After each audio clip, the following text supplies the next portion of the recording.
With over 40 plus selections in 32nd Bihar Judicial Services, St. Peter's Law Academy aims at providing quality education. आपको पता है अगर आप अपनी तैयारी शुरू करना चाहते हो ना, तो जिन चीज़ों की खोज आपको थी वो सारी चीज़ें लेकर हम आ रहे हैं आपके पास.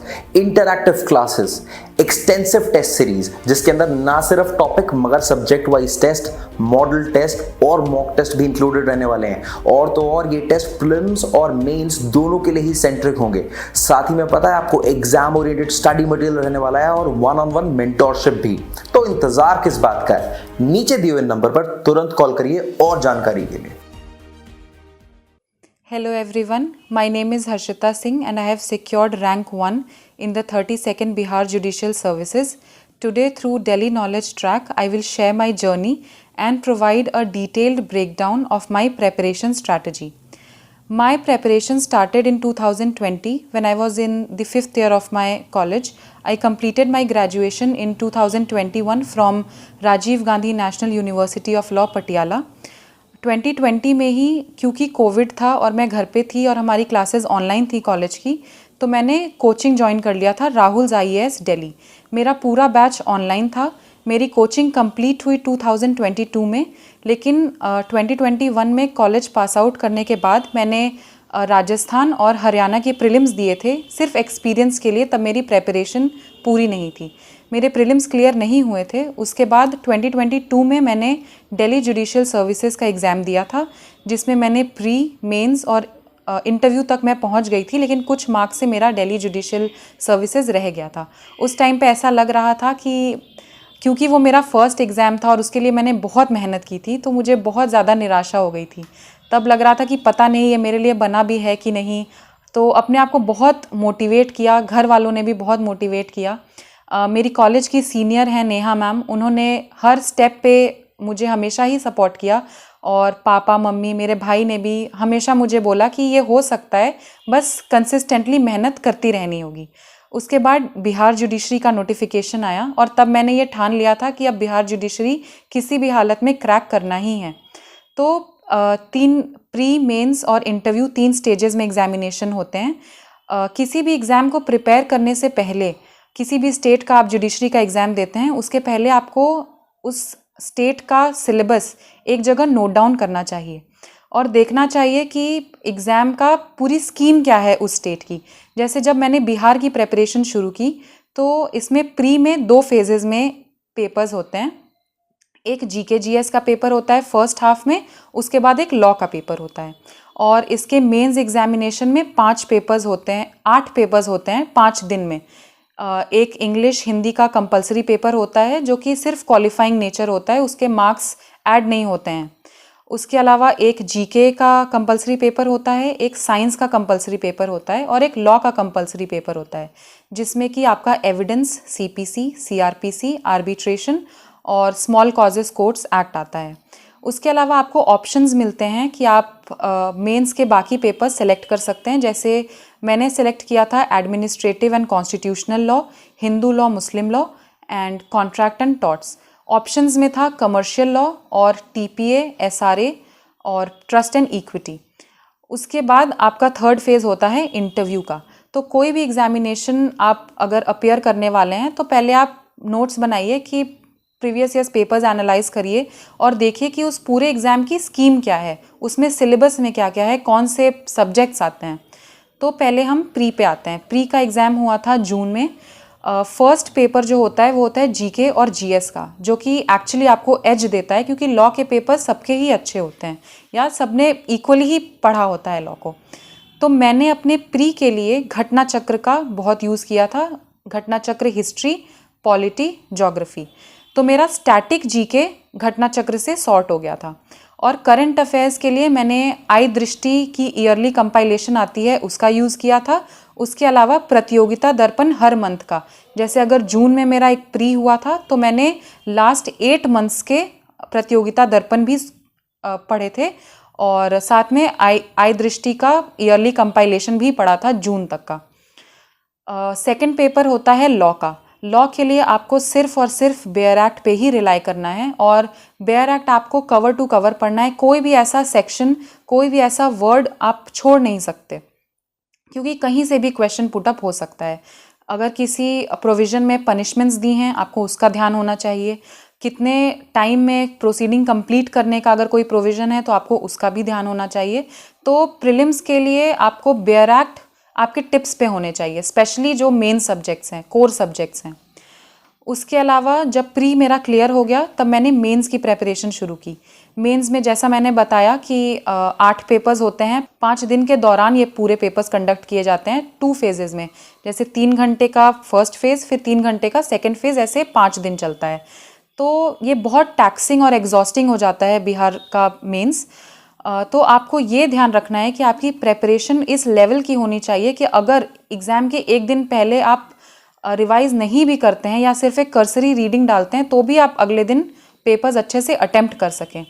और बिहार मेंस में सबसे चैलेंजिंग हो जाता है कि थर्ड डे तक आपको समझ नहीं आता है कि क्या हो रहा है, आप क्या एग्ज़ाम दे के आ रहे हैं, कल कैसा पेपर होने वाला है। तो उसके लिए आपको अपने आप को मोटिवेटेड रखना है और आपको अपने आप को रिफ्रेश्ड रखना होगा, क्योंकि आप एक ज़ॉम्बी की तरह हो जाते हैं। आपको कल पेपर देना है, आप अभी 5:30 बजे आपका पेपर ख़त्म हुआ है और कल सुबह ही आपका दूसरा पेपर होना है। तो इसके लिए आपको अपने माइंड को बहुत फ्रेश रखने की ज़रूरत है।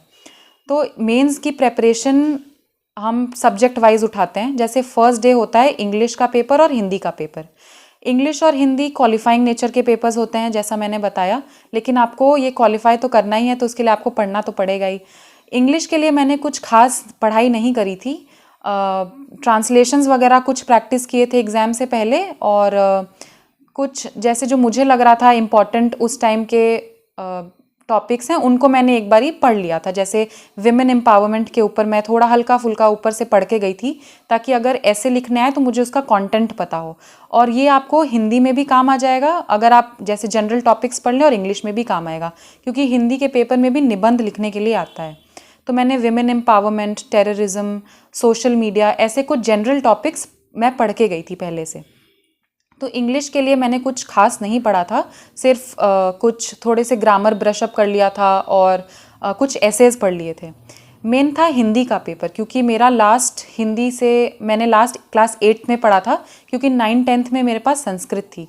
तो हिंदी के लिए मैंने अपनी सिस्टर की बहुत मदद ली थी, वो सोनम दीदी की। उन्होंने मुझे बहुत हेल्प करी, वो हिंदी में PhD हैं, तो उन्होंने मुझे फ़ोन पे ही काफ़ी हिंदी के नोट्स भेज दिए थे, क्योंकि हिंदी में आपको निबंध, शुद्ध अशुद्ध, इसके अलावा व्याकरण काफ़ी एक्सटेंसिवली आता है। तो आपको विशेषण क्या होता है, उसकी परिभाषा, उसके टाइप्स, ये सब आपको याद होना चाहिए। जैसे मैंने विशेषण अटेम्प्ट किया था, तो विशेषण कितने प्रकार के होते हैं, क्या होता है, वो सब आपको लिखना था। तो इसके लिए मैंने ल्यूसेंट हिंदी और मुझे जो नोट्स दीदी ने भेजे थे मैंने उनका यूज़ किया था। तो हिंदी के लिए आप ल्यूसेंट हिंदी आपके लिए इनफ है। उसके अलावा पर्यायवाची और मुहावरे भी करने होते हैं। तो पर्यायवाची और मुहावरे मुझे कोचिंग राहुल IAS जहाँ से मैंने कोचिंग की, उन्होंने मुझे प्रोवाइड करा दिया था। तो हिंदी के मुहावरे और पर्यायवाची पढ़ने के बाद मैं घर पे पापा को या भाई को दे देती थी, जो मुझे कभी भी क्वेश्चन कर लेते थे कि इसके पर्यायवाची बताओ या इसका मुहावरा बताओ, इसको सेंटेंस में यूज़ करके बताओ, ताकि वो मुहावरे और पर्यायवाची हमेशा मेरे माइंड में वो रजिस्टर कर जाएं। तो हिंदी के लिए मैंने अपने घर वालों की बहुत मदद ली थी। फिर सेकेंड डे का फर्स्ट पेपर होता है GK का। GK के पेपर के लिए मेरी सलाह होगी कि आप पहले प्रीवियस ईयर पेपर्स एनालाइज करिए, क्योंकि एक सेट पैटर्न ऑफ क्वेश्चंस आते हैं। जैसे फुल फॉर्म्स पूछ लेते हैं, और ये रिवर कहाँ बहती है वो पूछ लेते हैं, या famous personalities associated with any place पूछते हैं। तो आपको क्वेश्चन के हिसाब से प्रिपेयर करना होगा। उसके लिए मैंने इंटरनेट की बहुत मदद ली थी। जैसे मैं लिख देती थी जनरल फुल फॉर्म्स या प्लेसेस विच आर पॉपुलर, ऐसे करके, और मैं वो लिस्ट पूरी पढ़ लेती थी। उसके अलावा मैंने ल्यूसेंट के मिसलेनियस चैप्टर को बहुत अच्छे से पढ़ लिया था, क्योंकि उसमें firsts in male, firsts in female, ऐसे बहुत सारे मिसलेनियस टॉपिक्स हैं जो कि आ ही जाते हैं एग्जाम्स में। अवार्ड्स होते हैं वो भी मिसलेनियस चैप्टर में प्रोवाइडेड है, तो मैं वो पढ़ के गई थी। और ल्यूसेंट का मैंने हिस्ट्री पोर्शन भी पूरा पढ़ लिया था, अपने मेंस के लिए भी और प्री के लिए भी मैं थोड़ा पढ़ के गई थी, क्योंकि हिस्ट्री बहुत ज़्यादा पूछ लेते हैं, चाहे मॉडर्न हिस्ट्री हो चाहे मिडीवल हिस्ट्री हो। तो उसके लिए मैंने घटना चक्र और ल्यूसेंट, और उसके अलावा आय दृष्टि करंट अफेयर्स के लिए, और प्रतियोगिता दर्पण भी। तो मेंस के लिए इंग्लिश हो गया, हिंदी हो गया, और जीके के लिए मैंने इंटरनेट की मदद ली थी, ल्यूसेंट की मदद ली थी और घटना चक्र की। फिर आता है साइंस का पेपर। साइंस का पेपर क्योंकि मैंने क्लास 12th तक साइंस पढ़ा था तो मुझे लगा था इजी होगा, लेकिन एक बारी मैंने शुरुआत की थी ल्यूसेंट से पढ़ने की, लेकिन फिर मैं स्विच कर गई थी एनसीईआरटी पे क्लास 9th 10th और 8th की। तो साइंस के लिए I think NCERT more than enough है। आप 8th 9th 10th की एनसीईआरटी पढ़ लें, उसके पीछे जो एक्सरसाइजेज होती हैं वो सॉल्व कर लें, और जो चैप्टर्स के बीच में एक्सरसाइजेज दी होती हैं वो भी करें, क्योंकि कभी कभी डायरेक्ट सवाल एनसीईआरटी से बिहार में साइंस के मेंस में पूछ लेते हैं। जहाँ भी मुझे कन्फ्यूजन होती थी या किसी चैप्टर को मुझे समझने में दिक्कत आ रही थी, उसके लिए मैंने यूट्यूब की मदद ली थी। मैं यूट्यूब पे लिख देती थी क्लास 9th और क्लास 10th साइंस चैप्टर, उसमें बहुत सारे चैनल्स हैं, मैं किसी को भी जो मुझे सही लगता था मैं उनकी मदद ले लेती थी। तो साइंस के लिए I think NCERT more than enough है, लेकिन आपको एनसीईआरटी के एक्सरसाइजेज और उनकी जो चैप्टर के अंदर एक्सरसाइजेज हैं वो भी करनी चाहिए। फिर उसके बाद आता है कंपलसरी लॉ पेपर्स। तो फर्स्ट पेपर था मेरा एविडेंस, सीपीसी, सीआरपीसी और आर्बिट्रेशन का, जिसके लिए मैंने सिर्फ अपने कोचिंग के नोट्स ही रेफ़र किए थे। उसके अलावा मैंने कोई बुक, कोई मटेरियल कुछ भी रेफ़र नहीं किया था। जो मैं पढ़ते टाइम शॉर्ट नोट्स बना लेती थी उसकी मुझे बहुत ज़्यादा मदद मिली। तो मैं यही सजेस्ट करूँगी कि जिस भी सोच से आप पढ़ाई कर रहे हैं, एक बार जब आप एक बार, दो बार, कई बार जब आप उसको पढ़ लेते हैं उसके बाद आप उसके शॉर्ट नोट्स बनाइए बिना अपने नोट्स को रेफ़र किए, ताकि आपको ये पता चले कि ऐसे कौन से टॉपिक्स हैं या ऐसे कौन से कॉन्सेप्ट्स हैं जहाँ पे आपको याद करने में डिफ़िकल्टी आ रही है। तो मुझे एग्ज़ाम से पहले मेरे शॉर्ट नोट्स ने बहुत हेल्प करी और मैं सिर्फ अपने कोचिंग के ही नोट्स को रेफ़र करके गई थी। फिर मैंने ऑप्शनल्स चुने थे constitutional and admin law, contract and torts और Hindu and Muslim law. Hindu and Muslim law में केसेस बहुत ज़्यादा हैं क्योंकि वो पर्सनल लॉ हैं, तो मैंने बहुत सारे केसेस तो नहीं लिखे थे अपने आंसर्स में, लेकिन जो लैंडमार्क केसेस हैं वो मैंने हर आंसर्स में या जहाँ पे भी मांगा गया था वहाँ पे लिखा था। केस लॉज के ऊपर हमेशा एक क्वेश्चन बना रहता है कि क्या हमें केस लॉज लिखने हैं, या लिखने हैं तो कितने लिखने हैं। तो मैं यही कहूँगी कि अगर क्वेश्चन में स्पेसिफाइड है कि आपको केस लॉज लिखने हैं तब तो आप एक दो केस लॉ आपको लिखने ही होंगे, लेकिन अगर किसी क्वेश्चन में स्पेसिफाइड नहीं है केस लॉज लिखना तो आप सिर्फ लैंडमार्क केसेस लिख सकते हैं। जैसे मैंने अपने किसी भी आंसर में बहुत ज़्यादा केस लॉज नहीं मेंशन किए थे, लेकिन फिर भी मेरा मेंस का स्कोर अच्छा ही आया। उसके बाद कॉन्स्टिट्यूशनल और एडमिन लॉ में भी मैंने कोचिंग के ही नोट्स रेफ़र किए थे। कॉन्स्टिट्यूशन में बेसिकली आपको फंडामेंटल राइट्स, डीपीएसपीज, अमेंडमेंट, ये पोर्शंस पे स्पेशल फोकस रहता है, तो मैंने ये बहुत अच्छे से मैं करके गई थी। और एडमिन लॉ भी उसका एक प्रॉपर सिलेबस है। आप वेबसाइट से बिहार के जब सिलेबस डाउनलोड करेंगे तो उसमें टॉपिक्स मेंशन्ड हैं कि आपको एडमिन लॉ में कौन से टॉपिक्स करने हैं। तो मैं वो टॉपिक्स बहुत अच्छे से, उसमें मैंने मॉडल आंसर्स प्रिपेयर कर लिए थे, तो मेरा एक सीक्वेंस्ड आंसर था, तो मैंने वो वैसे ही लिखा था अपने आंसर शीट में। उसके अलावा कॉन्ट्रैक्ट और टॉर्ट्स के लिए भी मैंने तो अपने कोचिंग के नोट्स ही रेफ़र किए थे, और आप जिस भी सोर्स से पढ़ रहे हैं आपको बेयर एक्ट की नॉलेज होनी चाहिए, क्योंकि जब हम लॉ लिखते हैं तो हमें सेक्शन और कीवर्ड्स लिखना होता है। अब मैं आ जाती हूँ आंसर राइटिंग कैसे करनी है। तो अगर आपका कोई क्वेश्चन प्रैक्टिकल क्वेश्चन है तो उसमें मेरा हमेशा ये होता था कि एक आंसर कोहेरेंट हो। जैसे जब मैं कोई भी आंसर लिखना शुरू करती हूँ तो उसके इंट्रोडक्शन में मैं हमेशा ज्यूरिस्प्रूडेंशियल एसेंस या कॉन्स्टिट्यूशनल एसेंस ज़रूर लिखती थी, शुरू की 2-3 लाइंस, ताकि वो एक अच्छा इंप्रेशन डालता है जो आपकी आंसर्स चेक कर रहे हैं उनके ऊपर। क्योंकि हमें कोई भी लॉ है तो उसके पीछे की क्या पर्पज़ है, क्या पॉलिसी है, ये हमें जानना चाहिए। तो मैं इंट्रोडक्शन ऐसे लिखती थी। उसके बाद अगर वो प्रैक्टिकल क्वेश्चन है तो मैं ILAD ये फॉर्मूला फॉलो करती थी, I फॉर इशू, जिसमें अगर इशू का मतलब होता है कि जो उस क्वेश्चन की कोर डिमांड है आपको वो इशू में लिखनी है, ताकि शुरू में ही एग्जामिनर को पता चल जाए कि आपने क्वेश्चन को अच्छे से समझ लिया है। जैसे अगर कोई एक क्वेश्चन है और उसके एंड में लिखा है डिसाइड द एप्लीकेशन, तो आप अपने इशू में ये नहीं लिखेंगे कि weather the application will be maintainable और नॉट और अलाउड और नॉट। ये आपका इशू नहीं होगा। इशू आपका वो होगा जो आपके कोर एसेंस को हिट करे क्वेश्चन के, कि एक्चुअली में वो क्वेश्चन डिमांड क्या कर रहा है आपसे। तो आपको ये आई से आपको ये इशू लिखना है। उसके बाद एल फॉर लॉ, जिसमें मैं सेक्शन और सेक्शन के जो भी कीवर्ड्स हैं वो लिखती थी। आपको हूबहू बेयर एक्ट को नहीं लिखना है वहाँ पे।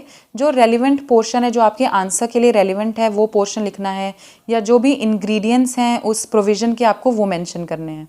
तीसरा है अप्रिसिएशन ऑफ फैक्ट्स, यानी जो भी क्वेश्चन है उसको, लॉ को उस फैक्ट्स पे हम कैसे अप्लाई कर रहे हैं, ये सबसे इम्पॉर्टेंट पोर्शन है। और इसमें सबसे ज़्यादा आपकी क्रिटिकल थिंकिंग भी टेस्ट होती है। और लास्ट होता है डिसीजन, कि आपने फाइनली फैक्ट्स को अप्रिशिएट करके डिसाइड क्या किया है, क्योंकि एक्चुअली आपका यही काम होने वाला है फ्यूचर में। और कंक्लूजन में भी मैं थोड़ा पर्पस और पॉलिसी या कोई भी अगर प्रोविज़न है उसकी कुछ स्पेशल बात है तो मैं वो लिख के कंक्लूड कर देती थी। आपको अपने आंसर में कुछ चीज़ों का ध्यान रखना है कि एक रिदम होना चाहिए आपके आंसर का, कोहेरेंस होनी चाहिए, इंटरनल इनकंसिस्टेंसीज नहीं होनी चाहिए। जैसे ऊपर अगर आपने कुछ लिखा है और उसी का कॉन्ट्रडिक्टरी आपने कुछ नीचे लिख दिया है, तो वो आपकी क्लैरिटी, आपकी थॉट्स की नहीं दिखाएगा। तो आपके आंसर में क्लैरिटी होनी चाहिए, एक रिदम होना चाहिए, कोहेरेंस होनी चाहिए, फिर आपका एक अच्छा आंसर निकल के आता है। अगर आपका क्वेश्चन थ्योरेटिकल है तो उसमें आपको स्टार्ट तो हमेशा आपको इंट्रोडक्शन या ज्यूरिस्प्रूडेंशियल कॉन्स्टिट्यूशनल एसेंस से करना चाहिए। फिर उसके बाद आप लॉ लिखेंगे। लॉ में प्रोविज़न को अगर आपको हूबहू नहीं आता है तो आप, वैसे तो ज़रूरी नहीं है कि आप हूबहू लिखें, लेकिन जो मेन कीवर्ड्स हैं सेक्शन के वो आपको ज़रूर मेंशन करने चाहिए, ताकि एग्जामिनर को भी पता चले कि उस प्रोविज़न की जो मेन बातें हैं वो आपको, आपके जहन में है, आपको पता है। St. Peter's Law Academy has totally killed it with over 40 plus results in 32nd Bihar Judicial Service examination. If you also want to be the next amongst them, let me tell you what all you will get in our judiciary program. You will get features like live and recorded lectures, one-on-one mentorship program, guidance in all three spheres from your prelims to mains to interview, special answer writing classes, case law digests and much more. More details, call on the number given below and let us help in your journey from classroom to courtroom. उसके अलावा जैसे theoretical question में हो जाता है कि आपको अपना कंक्लूजन, आपको अपने आंसर की बॉडी और इंट्रोडक्शन, ये सब कुछ बहुत अच्छे से लिखना होता है। तो किसी भी आंसर में कंक्लूड आपको करना है, ये इस बात का आपको ज़रूर ध्यान रखना है कि एक प्रॉपर कंक्लूजन ज़रूर होना चाहिए आपके आंसर का। फिर मेंस के बाद आता है इंटरव्यू का स्टेज। इंटरव्यू के लिए बेसिकली आपको ब्रश अप तो करना ही पड़ता है अपने लॉ को। तो मेरी हमेशा स्ट्रैटेजी ये होती थी प्रिपेयर करने की कि मैं हमेशा मेंस के पर्सपेक्टिव से ही प्रिपेयर करती थी, और मैं हमेशा सबसे पहले अपने कोचिंग के नोट्स ही उठाती थी। तो इंटरव्यू के लिए भी मैंने अपने नोट्स रेफ़र किए थे, और साथ ही साथ मैंने ये शुरू कर दिया था कि मैं अपने घर में, चाहे अपने भाई से, चाहे अपने पापा से, मम्मी से, मैं इंग्लिश में इंटरैक्ट करना शुरू कर देती थी। जैसे अगर इंटरव्यू की डेट आ गई है तो मुझे जो भी नॉर्मल भी बातें करनी है मैं इंग्लिश में ही करती थी, ताकि एक फ्लुएंसी आपकी डेवलप हो जाए, क्योंकि घर रहते रहते इंग्लिश बोलने की थोड़ी हैबिट हमारी छूट जाती है। तो मैं ये कोशिश करती थी कि मैं इंग्लिश में ही बात करूं, और जब मैं रिवाइज़ करती थी तो वो रिवीजन भी मैं वर्बल रिवीजन करती थी, बोल बोल के ही रिवाइज़ करती थी, ताकि अगर मुझसे कोई भी क्वेश्चन पूछें या उसमें भी क्रॉस क्वेश्चनिंग हो तो मेरा फ्लो ना टूटे, और जैसा है जो है रिवाइज़ मैं बोल बोल के ही अपना पूरा करती थी। और मैं ये भी करती थी कि इंटरव्यू के लिए जैसे आपको लॉ तो अच्छा करना ही होता है, साथ में अगर करंट अफेयर्स या आपके आसपास उस समय जो भी चल रहा है वो भी आपको देखना होता है। तो मैं न्यूज़पेपर के कांस्टेंट टच में थी। मैं इंडियन एक्सप्रेस का जो एक्सप्लेन्ड पोर्शन होता है उसको मैं, जैसे मेरा इंटरव्यू नवंबर में था, तो मैं लास्ट 7 to 8 मंथ्स का इंडियन एक्सप्रेस एक्सप्लेन्ड पढ़ के गई थी, क्योंकि और उसमें स्पेशली वो जो लॉ से रिलेटेड जो भी टॉपिक्स थे वो, ताकि अगर वो मुझे रीसेंट इवेंट से भी कुछ क्वेश्चन करें तो वहाँ पे मैं ब्लैंक ना रहूँ। जैसे मेरे इंटरव्यू में मुझसे पूछा गया था कि अभी लेडी जस्टिस को ब्लाइंड फोल्ड हमने हटा दिया है, तो उसको आप क्या इंटरप्रेट करती हैं। तो ये बहुत लेटेस्ट सवाल था और इसका जवाब फिर मैंने दिया था। तो इंटरव्यू में बेसिकली आपको रीसेंट इवेंट्स, करंट अफेयर्स, आपका लॉ तो आपको करना ही है, क्योंकि वो बेसिकली लॉ से ही क्वेश्चंस पूछते हैं इंटरव्यू में। ये सब कुछ करना होगा। और मैं ये भी करती थी कि जैसे अगर कोई करंट अफेयर्स है जो मुझे याद करने में डिफ़िकल्टी आ रही है, तो मैं अपने व्हाट्सएप पे अपने एक ग्रुप अपने लिए बस रखती थी, जिसमें मैं वो क्वेश्चंस या जो भी मैंने उस दिन नया सीखा है या कोई भी ऐसा याद करने वाली चीज़ है, तो मैं उस पर अपने आप को ही मैसेज करती थी और रात को सोने से पहले मैं एक बारी देख लेती थी। ऐसा रोज़ करते करते वो चीज़ें मेरे दिमाग में बैठ गई थी। और सबसे ज़रूरी किसी भी एग्ज़ाम के लिए होता है कि आप मेंटल रिवीजन करें। तो जब मैं ब्रश करती थी तब भी मैं सोचती रहती थी कॉन्सेप्ट्स की। अगर मेंस के टाइम स्पेसिफिकली मैं ऐसे करती थी कि अगर मैंने कोई भी सब्जेक्ट पढ़ा है, जैसे अगर मैं सीपीसी रिवाइज़ कर रही हूँ, तो सीपीसी में अगर सेक्शन 25 मैंने पढ़ा है तो उसके क्या कोर कॉन्सेप्ट्स हैं, ये मैं ब्रश करते हुए रिवाइज़ करती थी। या अगर मैं खाना खा रही हूँ तो उस टाइम मैं ये सोचती थी कि अगर इसका आंसर आया तो मुझे कौन से पॉइंट्स मिस आउट नहीं करने हैं।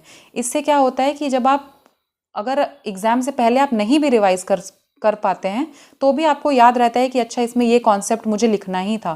तो ये कुछ एक्स्ट्रा चीज़ें थी जो मैंने करी थी। जैसे वो व्हाट्सएप वाला, मैं रोज़ रात को एक बारी अपना वो ग्रुप चेक कर लेती थी कि मैंने उसमें क्या सेंड किया था। लाइव लॉ की भी मैंने बहुत मदद ली थी, जो भी रीसेंट जजमेंट्स आए हैं अगर उसमें कोई बहुत लैंडमार्क जजमेंट है तो वो मैं अपने आप को व्हाट्सएप पे भेज लेती थी और 2-3 दिन बाद मैं एक बारी उसको भी रीड कर लेती थी। उससे क्या होता है कि आप हमेशा टच में बने रहते हैं। उसके अलावा मेंटल रिवीजन, मैं कुछ भी कर रही हूँ, अगर मैं वॉक भी कर रही हूँ शाम को छत पे, तो मैं सोचती ही रहती थी कि आज के दिन में मैंने क्या पढ़ा है। और रात को सोने से पहले भी मैं एक बारी उस दिन में मैंने जो जो कवर किया है वो एक बारी रिवाइज़ कर लेती थी। इसके अलावा मैं सजेस्ट करूँगी कि आप अपने आप को जहाँ पे देखना चाहते हैं उस जगह पे आप अपने आप को मैनिफेस्ट करना शुरू कर दीजिए, क्योंकि ये मैं ज़रूर फॉलो करती थी। रात को सोने से पहले या सुबह उठते ही मैं सोचती थी कि मेरा सिलेक्शन हो गया है, मैं जज बन गई हूँ। फर्स्ट रैंक के बारे में तो कभी नहीं सोचा, लेकिन सिलेक्शन का मैं ज़रूर सोचती थी। तो आप ये मैनिफेस्ट भी करिए, कभी नेगेटिव थॉट्स मत रखिए, क्योंकि यूनिवर्स में हम जैसा सोचते हैं वो अट्रैक्ट हो जाता है। ये थोड़ा मुश्किल होता है क्योंकि बहुत सेल्फ डाउट इंसान को आता है कि ये मेरे से होगा नहीं होगा, लेकिन अपने आप को हमेशा मोटिवेटेड रखना होगा। अपने आप को ऐसे लोगों से सराउंडेड रखना होगा जो आपको सिर्फ मोटिवेट करते हैं। मैं अपने कुछ फ्रेंड्स का भी यहाँ पे नाम लूँगी, जैसे नेहा मैम, उन्होंने मुझे हर स्टेप पे मदद की। मेरे पास कुछ ऐसे नोट्स थे जो नहीं थे तो वो मुझे नोट्स प्रोवाइड करती थी। मेरी फ्रेंड निमिषा, उसका भी सिलेक्शन हो गया इस बार बिहार जुडिशरी में, उसने मुझे इंटरव्यू के लिए बहुत अच्छे से प्रिपेयर करवाया था और वो भी मुझे कुछ नोट्स सेंड कर देती थी। मेरी फ्रेंड चित्राक्षी, कॉन्स्टिट्यूशनल लॉ में उसने मेरी बहुत हेल्प करी थी। हम एक दूसरे से क्वेश्चंस भी पूछते थे। तो आपका एक सर्कल भी ऐसा होना चाहिए कि आप कुछ भी बातें कर रहे हैं तो वो प्रोडक्टिव ही निकल के आएँ। क्योंकि जैसे अब मेरे फ्रेंड्स जो भी हैं, हम सारे साथ मिलके प्रिपेयर कर रहे थे जुडिशरी के लिए। तो इंटरव्यू में स्पेशली हमने ये शुरू करा था कि एक दूसरे से क्वेश्चंस पूछना, रैपिड फायर करना लॉ के क्वेश्चंस के। तो ये सब आपको बहुत हेल्प करता है, क्योंकि कुछ ऐसे कॉन्सेप्ट्स या कुछ ऐसे पॉइंट्स होते हैं जो रिवाइज करते टाइम आपको रियलाइज़ नहीं होते हैं कि ये कितने इंपॉर्टेंट हैं, लेकिन अगर आपसे किसी ने वो पूछ लिया है तो वो आपको हमेशा याद भी रहता है और फिर वो कभी भूलता भी नहीं है और आपको ये पता भी रहता है कि इस टॉपिक में ये सवाल भी आ सकता है। तो अगर आपको सिलेक्शन चाहिए तो आपके माइंड में 24 घंटे ये घूमना चाहिए कि जैसे अगर आप कुछ भी कर रहे हैं तो मेंटली रिवाइज कर रहे हैं और हर किसी सिचुएशन को आप लॉ के पर्सपेक्टिव से ही एनालाइज करिए। उसके अलावा आपको कंसिस्टेंसी भी मेंटेन करनी होगी। जैसे बीच में मेरे घर में शादी थी मेरी दीदी की, तो शाम को अगर मैं शादी में मुझे जाना है तो मैं सुबह का टाइम अपनी पढ़ाई के लिए रखती थी। मैं सुबह 5 बजे उठ जाती थी और 12-1 बजे तक अपनी पढ़ाई करने के बाद ही मैं फंक्शन में जाती थी। तो इतने बहुत सैक्रिफाइसेस भी करने पड़ेंगे। मैंने अपने बहुत क्लोजेस्ट फ्रेंड्स की शादी भी मिस करी है, लेकिन अब लग रहा है कि जो कुछ भी मिस किया, जो भी था, आज सब कुछ वर्थ इट है। तो ये जो फीलिंग है उसके लिए सैक्रिफाइसेस और ये सब कुछ चाहिए होता है, लेकिन इवेंचुअली सब बहुत वर्थ इट लगता है, क्योंकि अब आप उस जगह पे पहुंच गए हैं जिसका सपना आप इतने सालों से देखते आ रहे थे। Thank you.